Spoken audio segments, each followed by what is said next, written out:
Next topic हम लोग discuss करेंगे टाइप्स ऑफ मिनरल्स के बारे में। टाइप्स ऑफ मिनरल्स में बेसिकली हम लोग ये देखने वाले हैं कि मिनरल्स कितने प्रकार के होते हैं। तो देखा जाए मिनरल्स कितने प्रकार के होते हैं। There are over 3000 minerals, sorry there are over 3000 different minerals found on earth. ये सोचने वाली बात है, सोचो।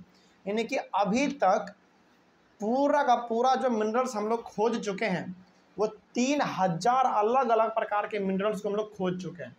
सोचिए, बहुत बड़ी बात है। मतलब कि 3000 अलग अलग प्रकार के मिनरल्स का मतलब हो गया कि 3000 ऐसे ऐसे सबस्टांस हम लोगों ने खोज दिए हैं जो कि नेचुरली पाया जा रहा है, जिसमें हम ह्यूमन बींग्स का कोई रोल नहीं है। ये बहुत सोचने वाली बात है और ये बहुत मतलब आश्चर्य वाली बात यह है कि 3000 ऐसे चीज़ पृथ्वी पर अभी तक खोजे जा चुके हैं जो कि नेचर के द्वारा ऑटोमेटिक बनाया जा रहा है, जिसमें हम ह्यूमन्स का कोई रोल नहीं है। बहुत बड़ी बात है ये। आगे बढ़ते हैं। On the basis of composition minerals are classified as metallic and non metallic. अच्छा, अब जरा एक बात बताइए आप, हमारे पास मिनरल्स तो 3000 से ज़्यादा है, लगभग 3000 मान लो। क्या 3000 अलग अलग मिनरल्स के बारे में पढ़ना हमारे संभव का बात, मतलब बस के बात का है क्या? नहीं। 3000 मिनरल्स के बारे में हम लोग अलग अलग करके पढ़ भी लेंगे ना तो याद नहीं रख पाएंगे, क्योंकि सब क्या होते हैं, अलग अलग होते हैं। सबका फिजिकल प्रॉपर्टी अलग होगा, केमिकल प्रॉपर्टी अलग होगा, दिखने में अलग होगा, है ना, अंदर का गुण सब कुछ और होगा। तो 3000 अलग अलग मिनरल्स को पढ़ना हमारे बस का बात तो नहीं है। लेकिन हम लोग क्या कर सकते हैं, इस 3000 अलग अलग प्रकार के मिनरल्स को हम लोग पढ़ सकते हैं। हम लोग क्या करेंगे, एक जैसे मिनरल्स को हम लोग एक कैटेगरी में डाल देंगे और जो अलग जैसा मिनरल्स है उसको हम लोग अलग कैटेगरी में डाल देंगे। कहने का मतलब ये हो गया कि जिसके पास एक जैसा गुण है उसको एक साथ रख देंगे और जिसके साथ अलग अलग जैसा गुण है, मतलब कि दो ग्रुप बेसिकली बांट देंगे। जैसे हमारे क्लास में क्या होता है, दो ग्रुप होता है। एक वैसा ग्रुप जो पढ़ने में बहुत तेज होता है, तो वो अलग ग्रुप हो गया हमारा। एक वो ग्रुप जो कि बहुत ही लो होता है, और एक ग्रुप और यदि क्रिएट कर लिया जाए जो कि मीडियम होता है, एवरेज। तो 3 ग्रुप हो गया ना। वही चीज़ हम लोग यहाँ पे करेंगे कि हम लोग इस मिनरल्स को समझने के लिए 2 ग्रुप इसका बांट लेंगे, एक मेटालिक मिनरल और दूसरा नॉन मेटालिक मिनरल। ठीक है ना। हालांकि हमारे पास मिनरल्स तो 3000 के आसपास है, 3000 से ज़्यादा है, लेकिन सबको पढ़ना हमारे बस का बात नहीं है। तो हम लोग क्या कर लेंगे, जिसके पास एक जैसा गुण है उसको हम लोग एक तरफ रख लेंगे और जो अलग अलग है उसको अलग रख लेंगे हम लोग। तो इस तरीके से हम लोग मोटा मोटी सबके बारे में पढ़ लेंगे। ठीक है ना। चलो जरा पढ़ा जाए। तो पहले हम लोग डिस्कस करेंगे मेटालिक मिनरल्स के बारे में, ये क्या होता है देखा जाए। तो पहले तो ये बताइए कि हम लोगों ने कितने हिस्सों में बांट दिया मिनरल्स को? 2 हिस्सों में, मेटालिक और नॉन मेटालिक। तो आप जानते हैं कि मेटालिक क्या होता है और नॉन मेटालिक क्या होता है। मिनरल्स, पहले मेटालिक के बारे में बात करते हैं। Mineral which contain metal are non as metallic minerals. कहने का मतलब वैसे मिनरल्स जिसमें क्या मौजूद है, मेटल मौजूद है, उस प्रकार के मिनरल्स को हम लोग कहते हैं मेटालिक मिनरल। नाम से याद रखो, बस रटना बिल्कुल नहीं। जिस मिनरल में मेटल हो उसको कह देंगे मेटालिक मिनरल, सिंपल सी बात है। एग्जांपल देख लो। Some examples of metallic minerals are iron और मैग्नीज और बॉक्साइट एटसेट्रा। ये कुछ ऐसे मिनरल्स है जिसमें किसका मात्रा है, मेटल का मात्रा, इसीलिए हम लोग इसको मेटालिक मिनरल के नाम से जानते हैं। अगला हमारा जस्ट इसका अपोजिट है नॉन मेटालिक मिनरल्स, जिसमें कि मेटल नहीं होगा, ऑब्वियस सी बात है। तो minerals which does not contain metal are non as non metallic minerals. तो जिस मिनरल्स में मेटल ना हो उस प्रकार के मेटल को हम लोग, उस प्रकार के मिनरल्स को हम लोग नॉन मेटालिक मिनरल्स के नाम से जानते हैं। इसका एग्जाम्पल के बारे में बात करें तो some examples of non metallic minerals are limestone, mica, gypsum, coal, petroleum etcetera. ये कुछ ऐसे मिनरल्स हैं जिसमें कि मेटल का मात्रा बिल्कुल भी नहीं होता है, इसीलिए इसका नाम है नॉन मेटालिक मिनरल। सिंपल है, ठीक है ना। आगे, metallic minerals are further classified as ferrous and non ferrous minerals. अब देखो, यहीं पे थोड़ा सा आपको कन्फ्यूजन होना चालू हो जाएगा, लेकिन कन्फ्यूज होना नहीं है, बड़ा सिंपल है, समझिए। सबसे पहले ये बताइए कि हमने मिनरल्स को कितने कैटेगरी में बांटा? 2 कैटेगरी में, एक मेटालिक और दूसरा नॉन मेटालिक। मेटालिक का मतलब हो गया जिसमें मेटल है, और नॉन मेटालिक जिसमें मेटल नहीं है, सिंपल से बात है। अब हम लोग इसमें मेटालिक को 2 और अलग कैटेगरी में बांट देंगे। मेटालिक को 2 अलग कैटेगरी में और बांटेंगे। तो मेटालिक मिनरल्स को हम लोग 2 अलग कैटेगरी में बांटेंगे, जिसमें पहला हमारा होगा फेरस मिनरल्स और दूसरा नॉन फेरस मिनरल्स। याद रखिएगा, मिनरल्स 2 प्रकार के, मेटालिक और नॉन मेटालिक। अब हम लोगों ने क्या किया है, और इसको अच्छे तरीके से समझने के लिए मेटालिक मिनरल को भी 2 अलग अलग कैटेगरी में हमने बांट दिया।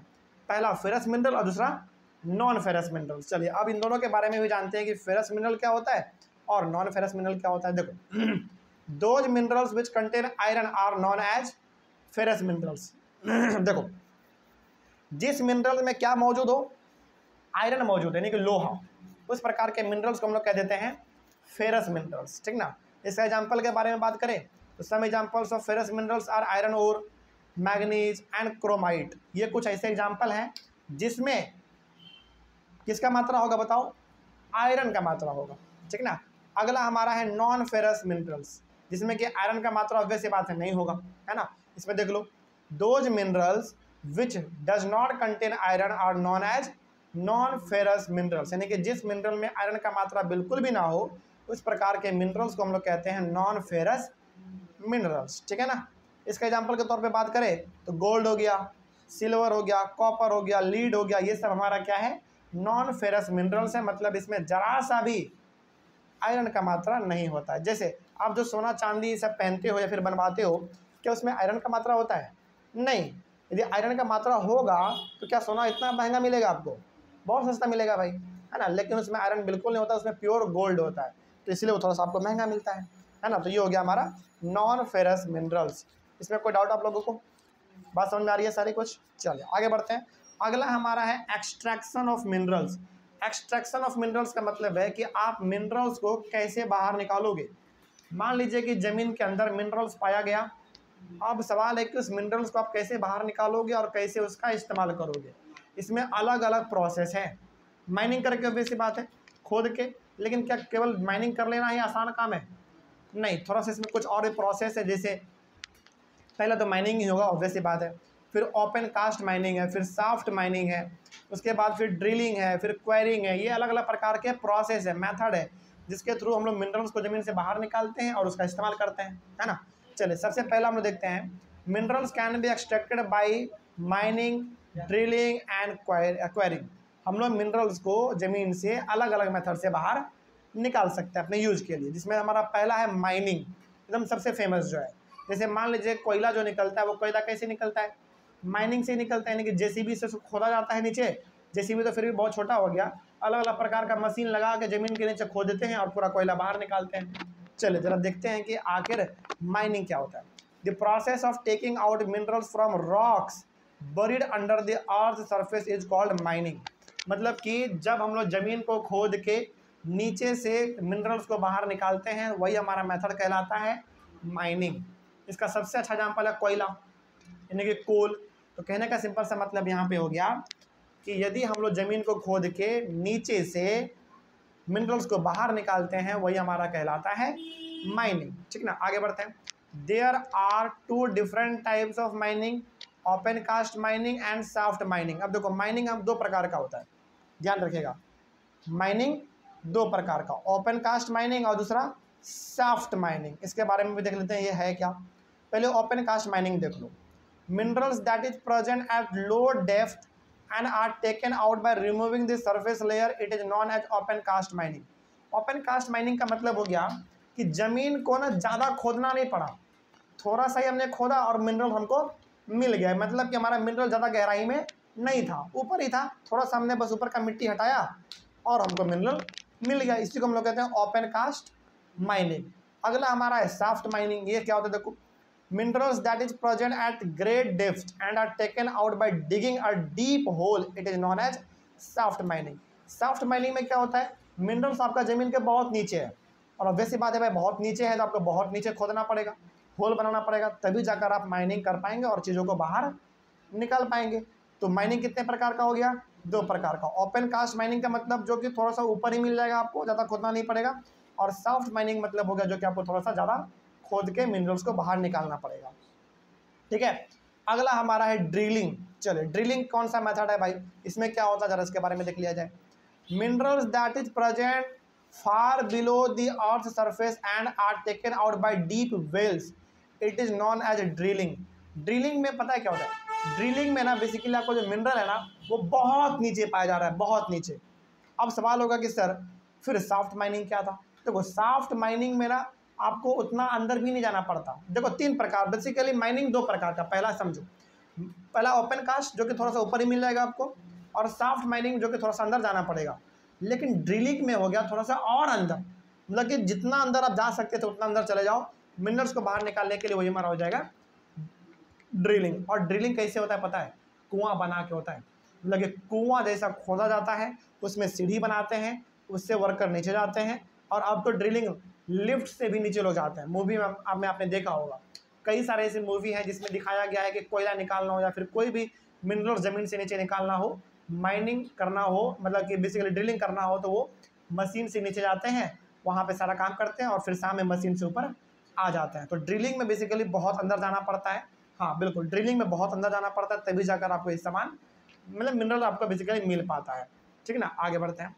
Petroleum and natural gas are taken out by the process of drilling. सोचो, जो पेट्रोलियम मिलता है, यानी कि पेट्रोल, डीजल, केरोसिन, ये सब किससे बनता है?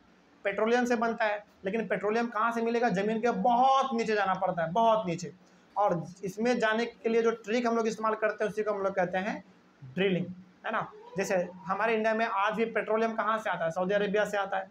तो सऊदी अरेबिया में ना कुआं बना हुआ है, यानी कि ड्रिलिंग किया हुआ है तेल को बाहर निकालने के लिए, एकदम बहुत भयंकर लेवल पे। तो ये सब जो पेट्रोलियम हो गया, नेचुरल गैस हो गया, सब कहाँ से प्राप्त होता है हम लोगों को? ड्रिलिंग के वजह से ही प्राप्त होता है, यानी कि बहुत जमीन के नीचे आपको खोदना पड़ता है, तब जाके ये सब चीज़ हम लोगों को प्राप्त हो पाता है। ठीक ना।